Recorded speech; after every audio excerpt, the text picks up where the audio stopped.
The Target 12 investigators are learning new details about the request of an admitted killer who wants to get out of prison. Gregory Floyd admitted he shot two people execution style as they begged for their lives. Now he's asking for a compassionate release from a federal prison in North Carolina.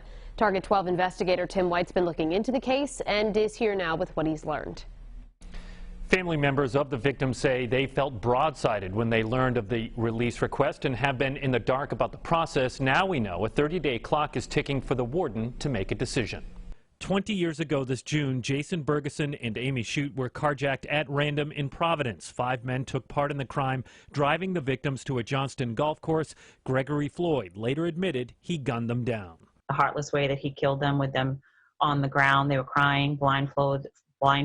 They were begging for their life. Jason's sister Kelly Bergeson Curtis says the family received this letter on Friday telling them they had until Tuesday to mail back a letter to the North Carolina prison where Floyd is housed if they objected to his early release. There was a lot of things that were done inappropriately and handled inappropriately. The victims, we have rights too. The letter does not say the reason behind Floyd's request. Compassionate releases were expanded under the First Step Act, which President Trump signed into law in December 2018. A Bureau of Prison spokesperson tells Target 12 412 inmates have been granted early release since the law passed. The death penalty was on the table for this case. He pled guilty to avoid the death penalty. A BOP spokesperson says the federal judge who sentenced Floyd would have to agree to his early release if the warden grants the request.